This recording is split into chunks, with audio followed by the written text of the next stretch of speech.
The airport was packed that Tuesday morning. Lisa stood in the security line, shifting her weight from one tired foot to the other. Her daughter Maya was with the babysitter, and even though Lisa had only been away from her for an hour, she already missed that little face. Being a single mom meant every goodbye felt heavier than it should. She clutched her boarding pass and couldn't believe her luck. First class.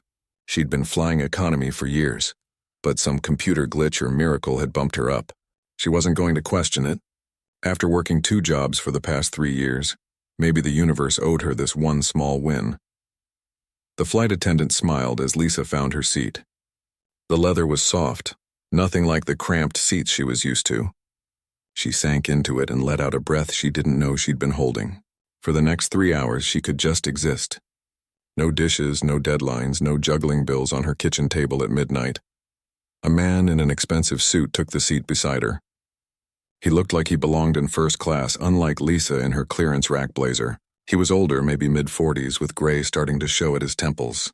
He nodded politely at her, then opened his laptop. Lisa was relieved. She wasn't in the mood for small talk. She pulled out her tablet, thinking she might finally watch that show everyone kept talking about. As she dug through her purse looking for her headphones, she felt the plane start to taxi. Her fingers brushed past receipts, lip balm, and the dozens of little things that accumulated in a mom's purse. Then she found the headphones, but as she pulled them out, something else came with them.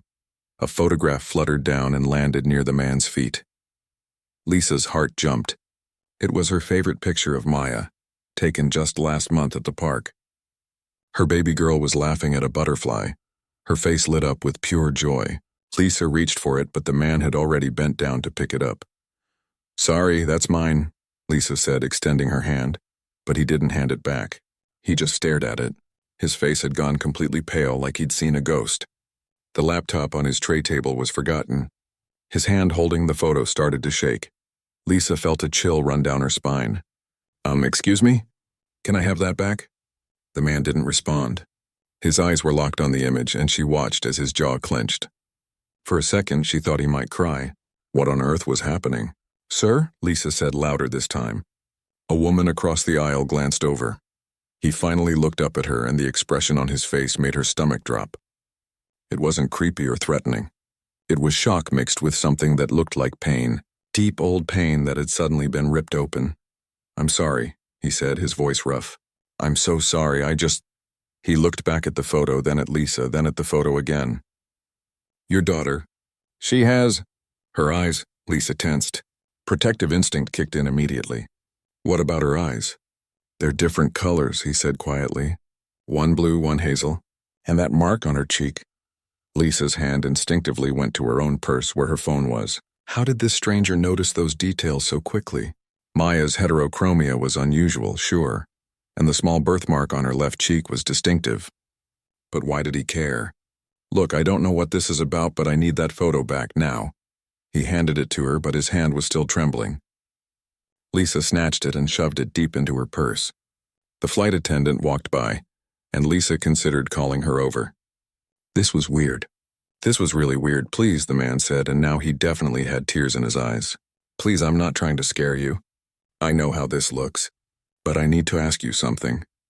"I don't think we need to talk," Lisa said firmly. She was already planning to ask for a seat change the moment they reached cruising altitude. "Your daughter's father," he pressed on, his voice urgent but quiet. "Is he in the picture? Do you know anything about his family?" Now Lisa was angry. "That's absolutely none of your business.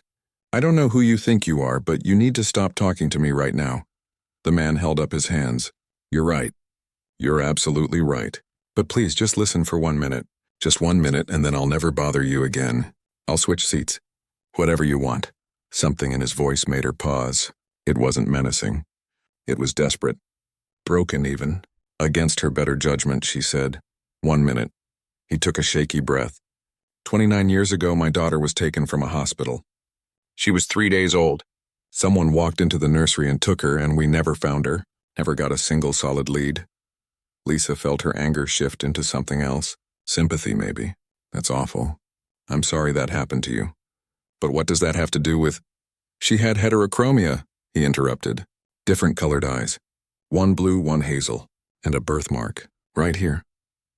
He touched his left cheek, the exact spot where Maya had hers. The cabin suddenly felt too hot. Lisa's collar felt tight. Lots of people have different colored eyes. It's not that uncommon. Both traits together, in that exact combination? He shook his head. I've spent 3 decades looking at every face in every crowd. I hired investigators. I never stopped searching, and I've never seen anyone with both until what? Lisa heard herself ask, though part of her didn't want to know the answer. He looked at her with an intensity that made her want to disappear. Until I looked at you. The words hung in the air between them. Lisa's mind was racing. This was crazy. This man was crazy. He had to be. But something was nagging at her. Some small voice in the back of her head that she'd spent years ignoring.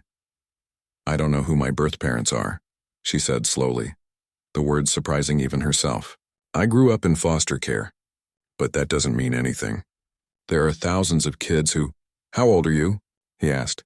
28. He closed his eyes like the number hurt him. My daughter would be 29 in 2 months. Lisa felt dizzy. The plane was taking off and the pressure in her ears matched the pressure building in her chest. This couldn't be real. Things like this didn't happen in real life.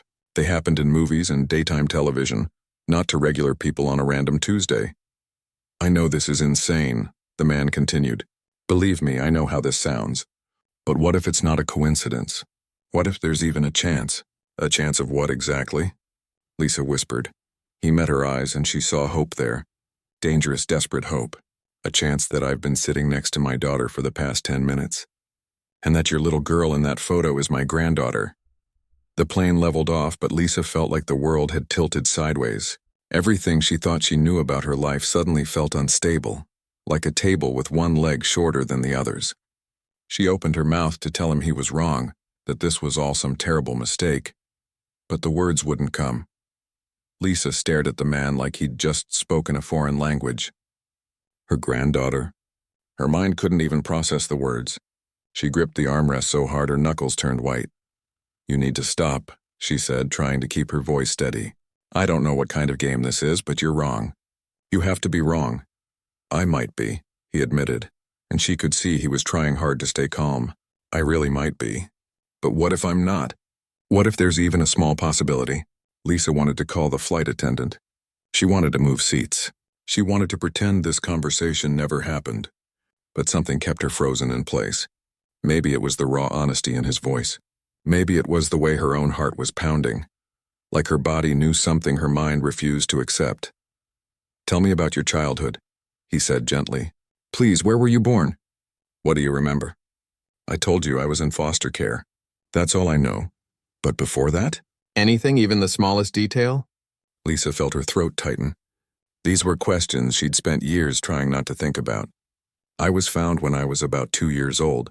Some woman dropped me at a fire station in Ohio. No note, no explanation, nothing.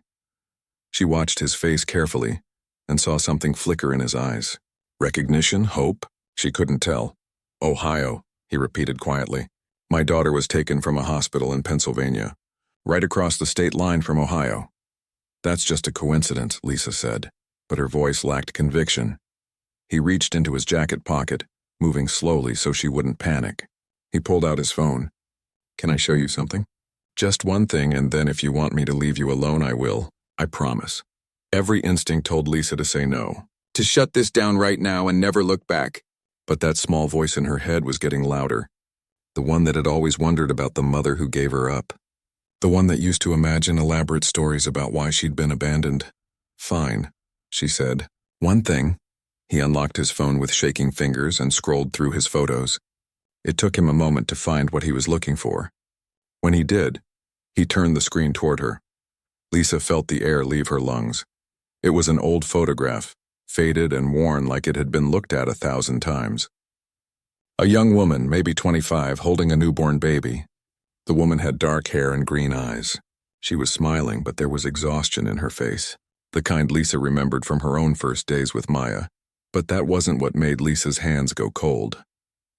It was the woman's face, the shape of her jaw, the way her nose curved slightly at the tip, the dimple in her left cheek. Lisa had seen that face before. Every single day, in the mirror. That's my wife, the man said softly. was my wife. She passed away 6 years ago. Breast cancer. She never stopped believing we'd find our daughter. I don't... Lisa couldn't finish the sentence. She couldn't take her eyes off the photo. Her name was Catherine. Everyone called her Kate. She loved reading and used to sing off-key when she cooked.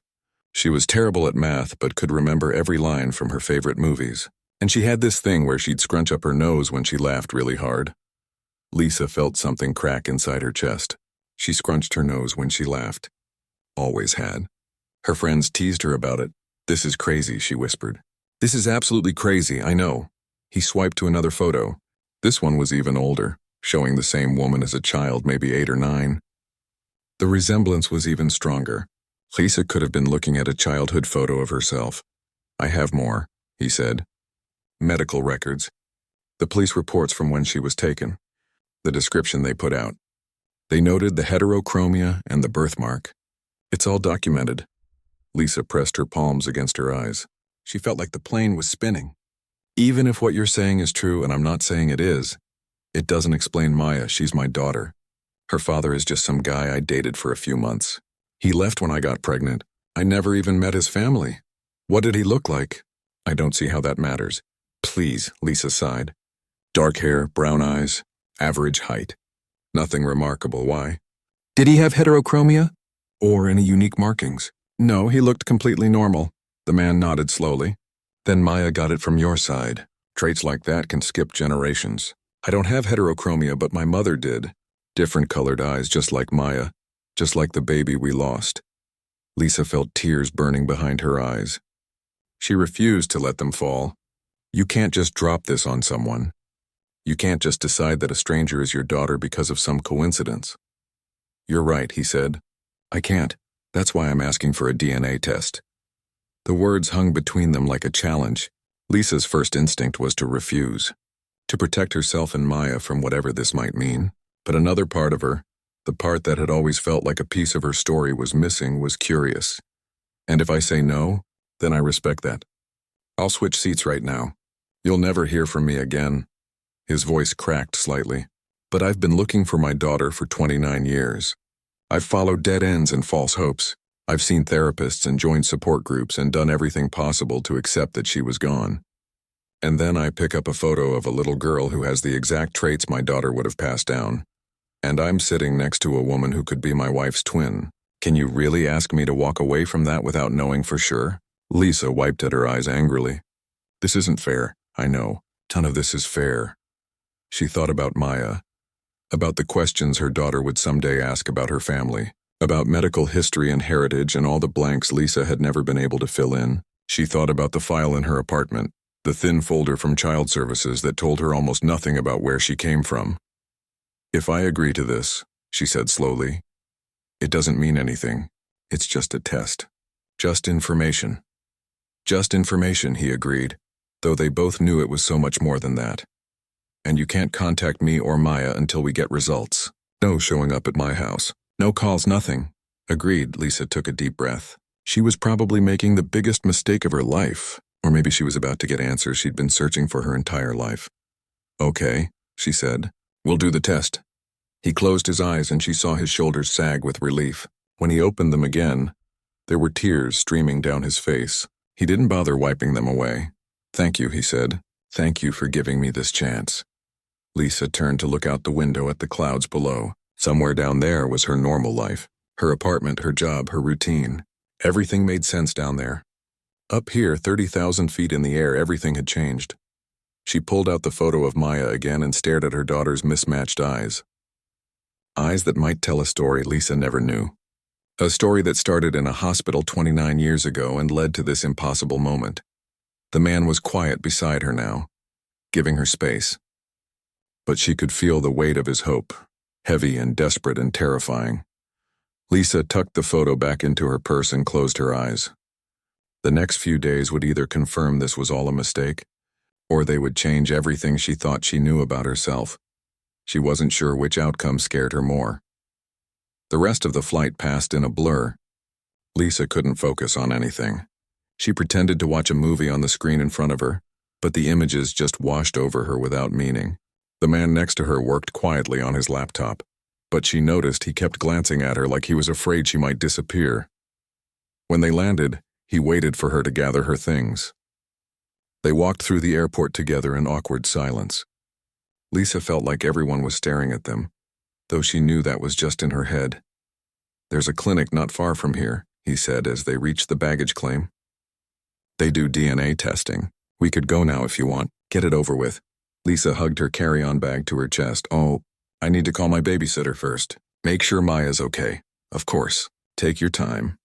She stepped away and pulled out her phone. Her best friend Rachel answered on the second ring. "Hey, how was the flight?"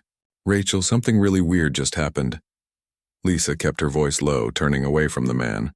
"I need to tell you something, but you have to promise not to think I'm losing my mind." "Okay, now you're scaring me. What's going on?" Lisa explained everything as quickly as she could. The photo, the stranger's story, the resemblance to his late wife, the DNA test she'd agreed to. With every word, it sounded more unbelievable. Rachel was quiet for a long moment. "Lisa, are you sure about this? What if he's some kind of con artist?" "I thought about that. But what would he be trying to con me out of? I don't have money. And he showed me things, Rachel. Photos that looked just like me. Details about a kidnapping that actually happened. I looked it up on my phone during the flight. It's a real case. That doesn't mean he's really your father." "I know. That's why we're doing the test." Another pause. "What if it comes back positive? Have you thought about what that means?" Lisa hadn't let herself think that far ahead. "I guess we'll deal with that when it happens. How's Maya?" "She's perfect. We're playing with blocks. She keeps asking when Mommy's coming home." Lisa felt tears prick her eyes. "Tell her I'll be there soon. I love her. Love you too. Be careful, okay?" Lisa hung up and walked back to where the man was waiting. He'd gotten his suitcase from the carousel and stood there looking lost, like he didn't know what to do with himself. "Okay," Lisa said. "Let's do this." The clinic was small and clean, the kind of place that did paternity tests and drug screenings. The receptionist barely looked up when they walked in. They filled out paperwork sitting side by side, and Lisa noticed his hand was still shaking as he wrote. She learned his name from the form. Robert Chen, 52 years old. CEO of some tech company she'd never heard of. Under emergency contact, he left it blank. "No one else?" Lisa asked, nodding at the empty space. "It's just me now," he said quietly. "Kate's gone. We never had other children. Couldn't bring ourselves to try after. Lisa felt a stab of sympathy. 29 years of grief. 29 years of searching. She couldn't imagine that kind of pain. The actual test was quick. A woman in scrubs swabbed the inside of both their cheeks and told them results would take 3 to 5 days. Robert paid in cash, a lot of it, and asked if there was any way to rush it. "We can do 72 hours for an additional fee," the woman said. "Whatever it takes." Outside the clinic, they stood on the sidewalk in the afternoon sun. Lisa felt exhausted, like she'd been awake for days instead of hours. "I should get back to Maya," she said. "Wait." Robert reached into his wallet and pulled out a business card. "My number, just in case you need anything while we wait. Or if you have questions." Lisa took it. The card was heavy, expensive paper. It made her cheap apartment and secondhand furniture feel even smaller. "I meant what I said on the plane," Robert continued. "I won't contact you until we get the results. But after that, if it's positive, I'd like to talk. Really talk. About everything. And if it's negative," something painful crossed his face, "then I'll apologize for turning your life upside down, and I'll go back to my life. What's left of it anyway." Lisa nodded and turned to leave. Then something made her stop. "Can I ask you something?" "Anything." "What was she like, your wife?" "Besides the stuff you already told me." Robert's eyes got distant, like he was looking at something only he could see. "She was the kind of person who made everyone around her better. She volunteered at animal shelters every weekend. She couldn't watch sad movies without crying. She left little notes in my lunch bag every morning, even after 20 years of marriage. And after we lost our daughter, she refused to give up hope, even when I wanted to, even when it would have been easier to just accept it and move on. She kept believing." Lisa felt her chest tighten. "She sounds like she was really special." "She was. You would have loved her, and she would have loved you." He caught himself. "I mean, I'm sorry. I shouldn't assume." "It's okay," Lisa said, and surprised herself by meaning it. The cab ride back to her apartment gave her too much time to think. She kept pulling out Robert's business card and staring at it. Robert Chen, CEO. A man who could pay cash for a rush DNA test without blinking. A man who'd spent 3 decades searching for a daughter he'd only known for 3 days. What if it was true? What if her whole life had been built on a lie? She'd spent years telling herself that whoever left her at that fire station didn't want her, that she wasn't worth keeping. She'd built walls around those feelings, locked them away so deep she barely thought about them anymore. But now those walls were cracking. Rachel was waiting at her apartment with Maya. The moment Lisa walked in, her daughter ran to her with arms wide open. "Mommy! Mommy, we made a tower!" Lisa scooped her up and held her tight, breathing in that little kid smell of shampoo and fruit snacks. Maya's small arms wrapped around her neck and Lisa felt tears sliding down her face. "Hey, you okay?" Rachel asked, concern in her voice. "Yeah," Lisa lied. "Just tired." After Rachel left, Lisa sat on the couch with Maya curled up next to her watching cartoons. She found herself studying her daughter's face, the mismatched eyes that she'd always thought were just a beautiful quirk. The birthmark that looked like a tiny butterfly. Were these things stolen? Were they evidence of something taken that should have been hers all along? That night, after Maya was asleep, Lisa pulled out the old file from Child Services. She'd looked at it so many times she had it memorized, found abandoned at approximately 24 months old. No identifying information, no leads on parents, placed in foster care. She thought about a young mother in a hospital holding her newborn, not knowing she only had 3 days before someone would take that baby away. She thought about years of searching, of never giving up, of dying without ever knowing what happened. Lisa opened her laptop and typed Robert's name into the search engine. Articles popped up. Tech CEO, philanthropist. And there, buried in older news stories, the kidnapping, baby taken from hospital nursery, parents devastated. No suspects, there were photos too. Robert, much younger, standing next to his wife outside a police station. The woman looked exactly like the photo he'd shown her on the plane, and exactly like Lisa saw in her own mirror every morning. She clicked on another article. This one was from 10 years ago. Father never gives up hope in decades-old kidnapping case. There was an interview with Robert talking about how he'd spent hundreds of thousands on private investigators, how every birthday was torture, wondering where his daughter was and if she was okay. Lisa closed the laptop and sat in the darkness of her living room. The next 3 days were going to be the longest of her life. Part of her hoped the test would be negative so she could go back to normal. Back to her simple life where she knew who she was, even if she didn't know where she came from. But another part of her, the part she'd kept buried for 28 years, hoped it would be positive. Because maybe, just maybe, she hadn't been abandoned after all. Maybe she'd been loved. Maybe someone had spent 3 decades searching for her. Maybe she'd finally found out where she belonged. The first day of waiting was the hardest. Lisa kept checking her phone every few minutes even though she knew it was too soon. She couldn't focus at work. Her boss asked her 3 times if she was feeling okay, and she just blamed it on a headache. Maya noticed something was wrong too. At dinner, she looked up from her chicken nuggets and said, "Mommy sad?" "No, baby. Mommy's just thinking about grown-up stuff." "What stuff?" Lisa forced a smile. "Boring stuff. Nothing for you to worry about." But she was worried. Terrified, actually. That night she barely slept. She kept thinking about Robert's face when he looked at that photo. The way his hands shook. The tears he didn't try to hide. That kind of emotion couldn't be faked. On the second day, something unexpected happened. Lisa's phone rang from a number she didn't recognize. She almost didn't answer, but something made her pick up. "Hello? Lisa, it's Robert. I'm sorry. I know I said I wouldn't call, but I couldn't stop thinking about something." Her heart started racing. "What is it? Did the results come back early?" "No, nothing like that. I just realized I never asked about Maya's medical history. If there are any health issues we should know about, things that might run in families."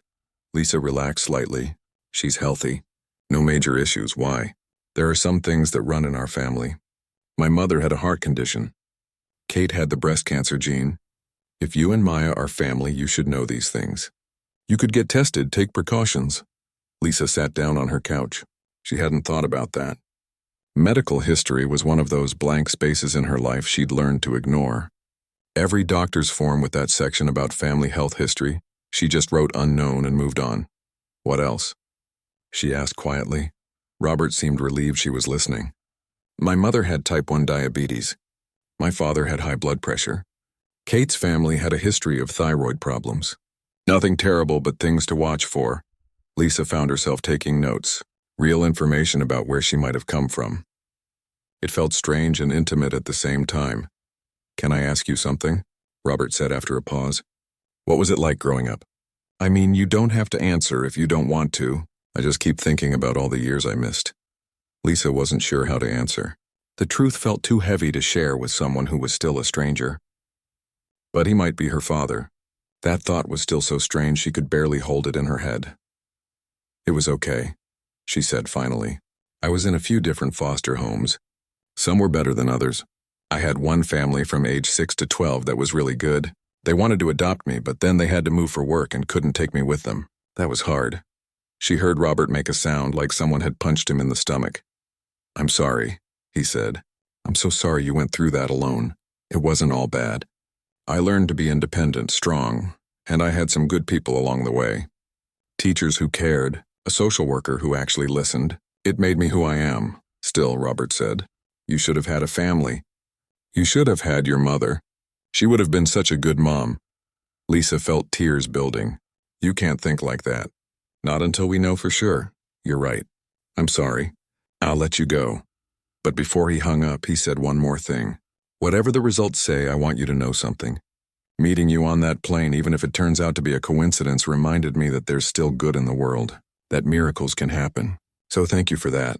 Lisa sat holding her phone long after he hung up. She thought about her own mother, the woman who died never knowing what happened to her baby, the woman who looked so much like Lisa it was unsettling. What would she have been like as a grandmother? Would she have spoiled Maya rotten? Would she and Lisa have been close? On the third day, Lisa was so anxious she called in sick to work. She couldn't pretend anymore. She sat on her couch in her pajamas, staring at her phone like she could will it to ring. Rachel came over around lunch with sandwiches and sympathy. You look terrible, Rachel said, settling onto the couch next to her. Thanks.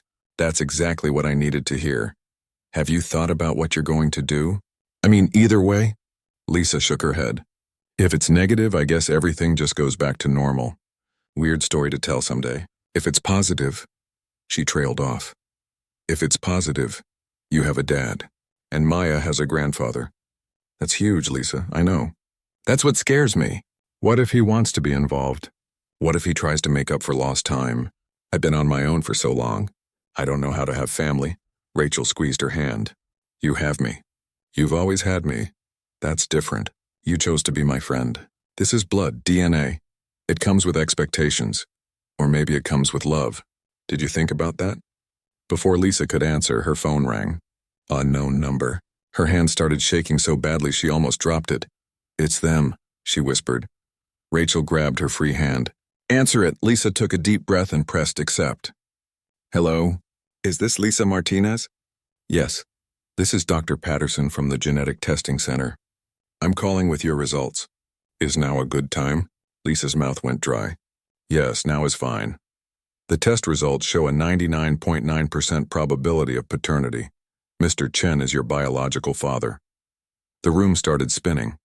Rachel was talking, but Lisa couldn't hear the words. Everything sounded like it was underwater. Ms. Martinez, are you still there? I'm here, Lisa managed to say. Thank you for calling. She hung up and just sat there. Rachel was crying. Lisa wasn't sure if she was crying too. Everything felt numb and overwhelming at the same time. It's true, she said out loud, testing the words. He's my father. Her phone rang again immediately. Robert. She stared at the screen, watching it ring and ring. You going to answer that? Rachel asked gently. Lisa nodded and picked up. Hello? They called you too? Robert's voice was thick with emotion. Yeah, they just called. Lisa, He broke off and she heard him crying. Really crying. The kind of sobs that come from somewhere deep inside. I found you. After all these years, I finally found you. Lisa started crying too. Not sad tears or happy tears, just tears that had been building for 28 years and finally had somewhere to go. I don't know what to do now, she admitted. I don't know how to do this. Me neither, Robert said. But we'll figure it out together. If you want to. No pressure. We can take this as slow as you need. I think I'd like to see you again. And I think Maya should meet you. Her grandfather. She heard him make that sound again like the word hit him straight in the heart. I'd like that more than anything in the world, he said. They talked for another hour, making plans, sharing stories, filling in the gaps of 28 missing years. It wasn't enough time. It would never be enough time. But it was a start. When Lisa finally hung up, she felt like a different person. She'd spent her whole life as an orphan, someone without roots or history. In one phone call, everything changed. She thought about the woman in the photograph, the mother she never got to meet. And she hoped, wherever she was, that she knew, that somehow she understood her daughter had finally come home. Maya woke up from her nap and climbed into Lisa's lap. Mommy happy now? Lisa kissed the top of her daughter's head and smiled through her tears. Yeah, baby. Mommy's happy now.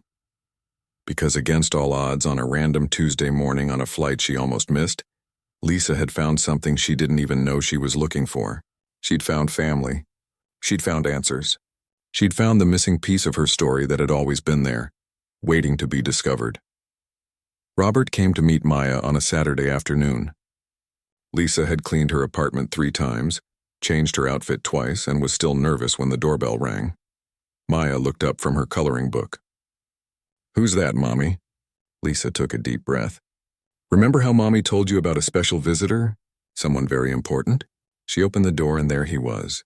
Robert stood in the hallway holding a small teddy bear and looking more terrified than she'd ever seen him. This was a man who ran a company worth millions, but right now he looked like he might pass out. Hi, Lisa said softly. Come in. Robert stepped inside and his eyes immediately went to Maya. The little girl looked up at him with those mismatched eyes, curious but not scared. She tilted her head to one side. You're tall, Maya announced. Robert laughed, and Lisa heard the emotion in it.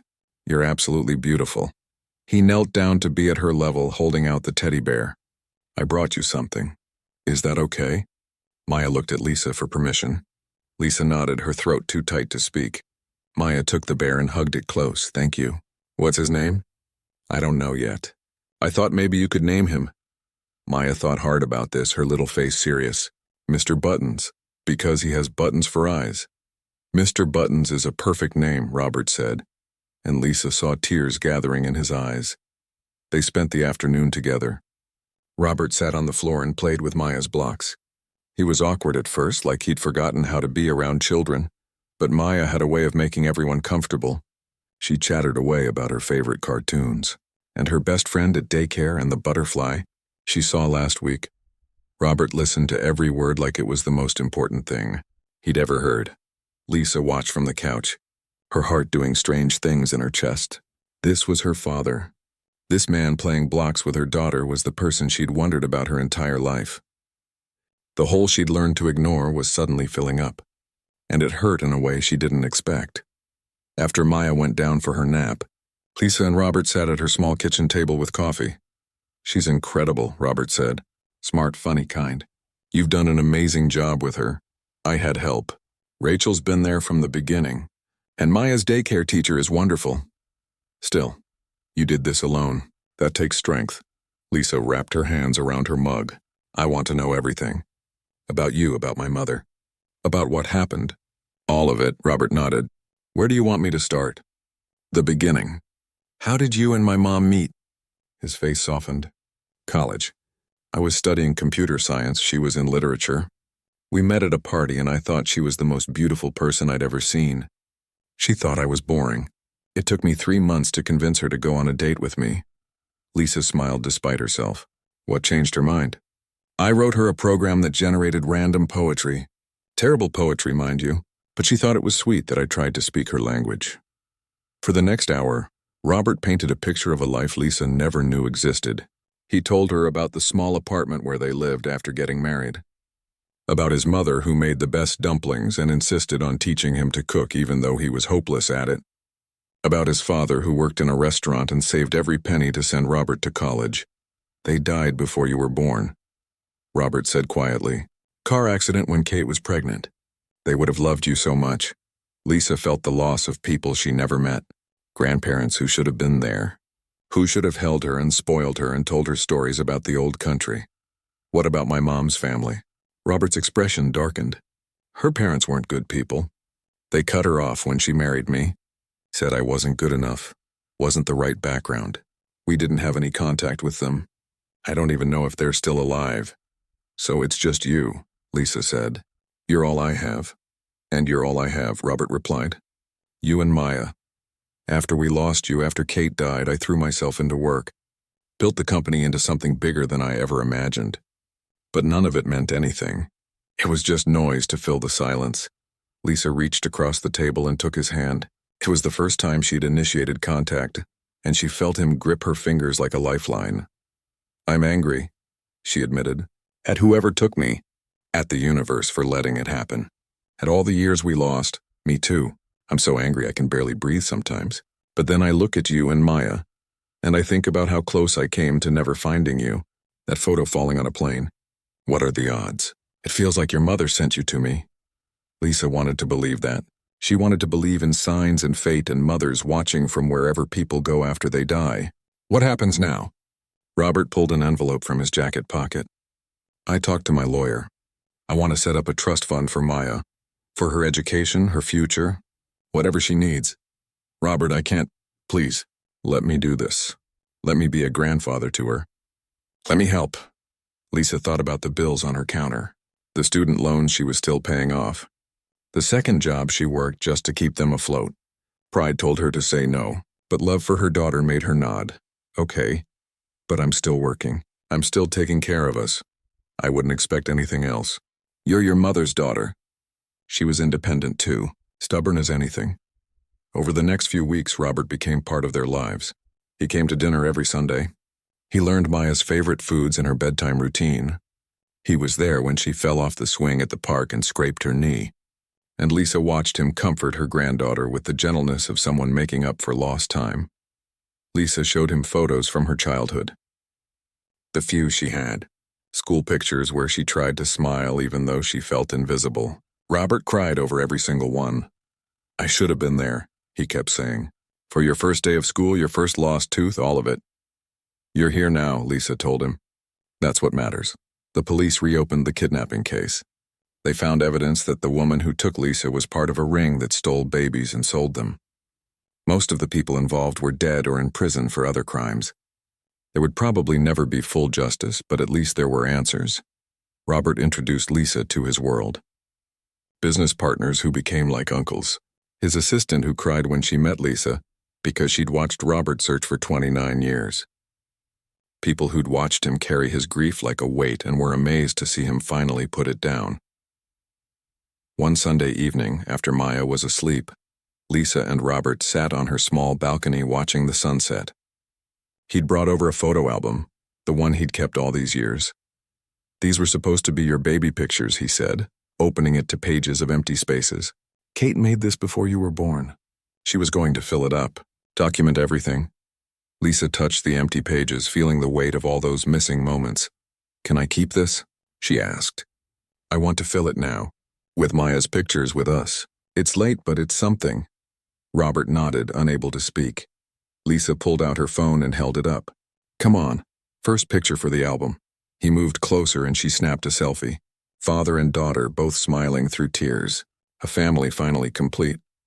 Later, as Robert was leaving, he hugged Lisa tight. Thank you for giving me a second chance. For letting me be your dad. Lisa hugged him back. Thank you for never giving up. For spending 29 years looking for me. I'd have searched for 29 more if I had to. After he left, Lisa sat on her couch looking at the photo they'd taken. She thought about all the versions of her life that could have been. Growing up with parents who loved her. Knowing her mother. Having a normal childhood. But then she looked at Maya sleeping in the next room. If even one thing had been different, Maya might not exist. And Lisa couldn't imagine a world without her daughter. Maybe the universe had a plan all along.